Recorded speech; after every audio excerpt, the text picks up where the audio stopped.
Greetings, friends.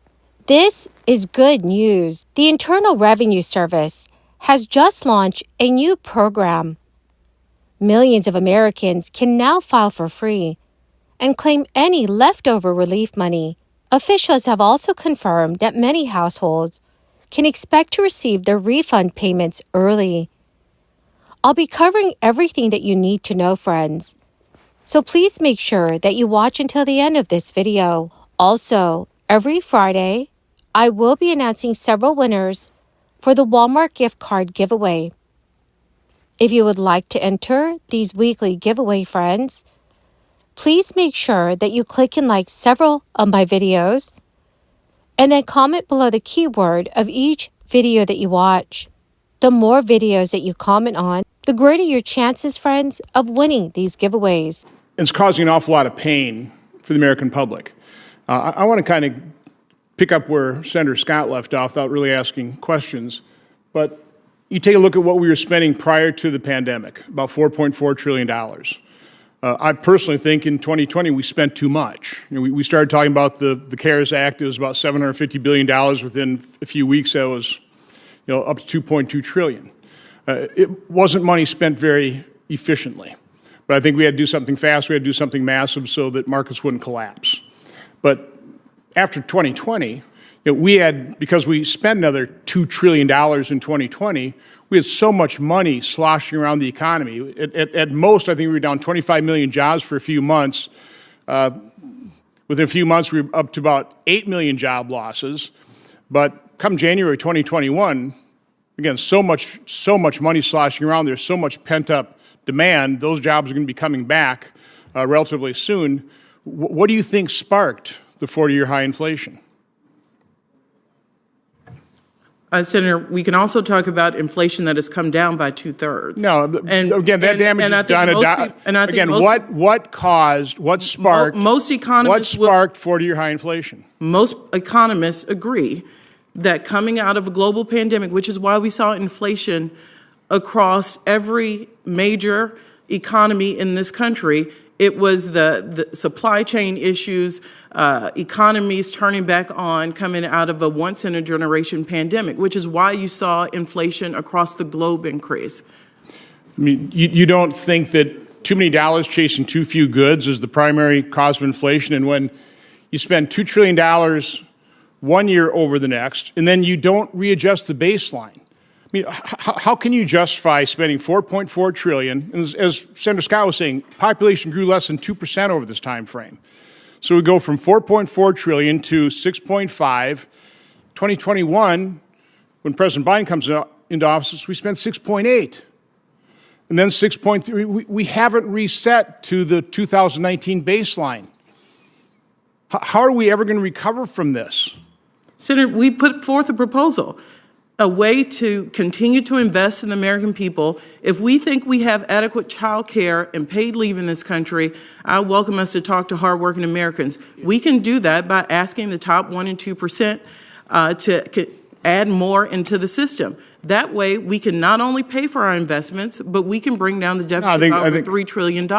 We can't just talk about spending as if it only hits those programs that hit working families in this country. I think it's a fantasy. If you make the rich pay their fair share, and by the way, the top 1% garner about 20% of the income, pay about 40% of the income tax. I mean, at some point in time, you have to say, well, that's probably a pretty fair share. Okay? Well, if you had sales Double tax an income and local tax, tax, they pay about 25%. According to the Associated Press, after undergoing extensive testing, the IRS has launched a new electronic filing system called Direct File, which allows taxpayers from 12 selected states to file their federal income taxes directly to the Internal Revenue Service.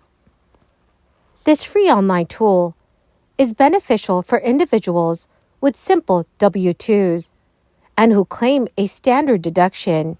IRS Commissioner Danny Werfel hailed the introduction of Direct File as a significant milestone, marking the first time that taxpayers can electronically file their tax returns directly with the IRS. He emphasized the program's cost-free nature, highlighting its accessibility and affordability for taxpayers. The Treasury Department says that approximately 1/3 of all federal income tax returns filed could be prepared using direct file, potentially benefiting 19 million eligible taxpayers this tax season.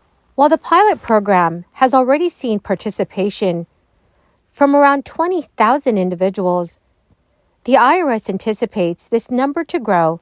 Taxpayers from specific states, including Florida, California, and New York, among several others, can participate in direct file. However, it is essential to note that the program only facilitates the filing of federal income taxes. Taxpayers from states requiring state tax filings will need to do so separately. Direct file aims to simplify the tax filing process by providing a step-by-step walkthrough of easy-to-answer questions.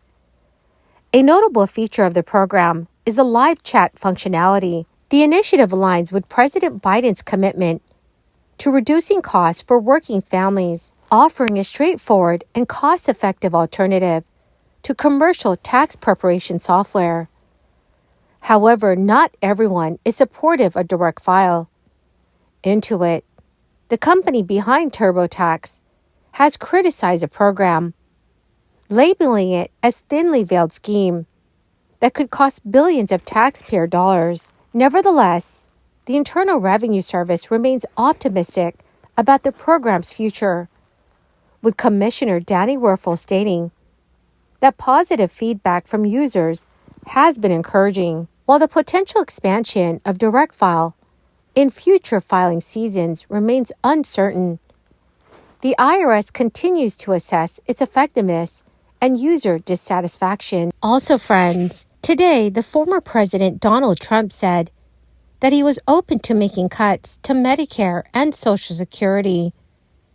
He told CNBC News, "There is a lot you can do in terms of entitlements, in terms of cutting, and in terms of also bad management."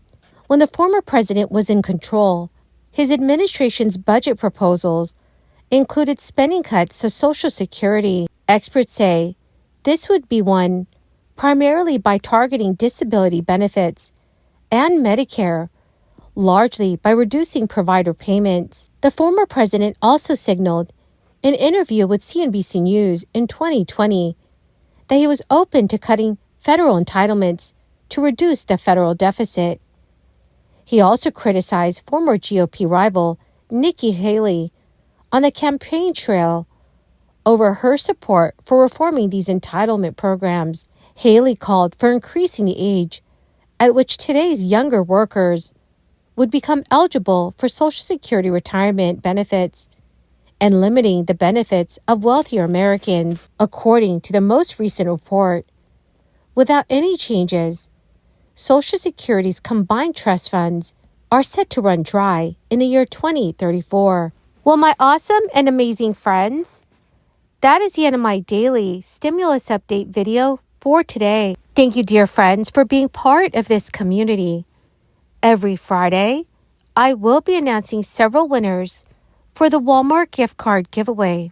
If you would like to enter these weekly giveaway, friends, please make sure that you click and like several of my videos and then comment below the keyword of each video that you watch. The more videos that you comment on, dearest friends, the greater your chances of winning these weekly giveaways.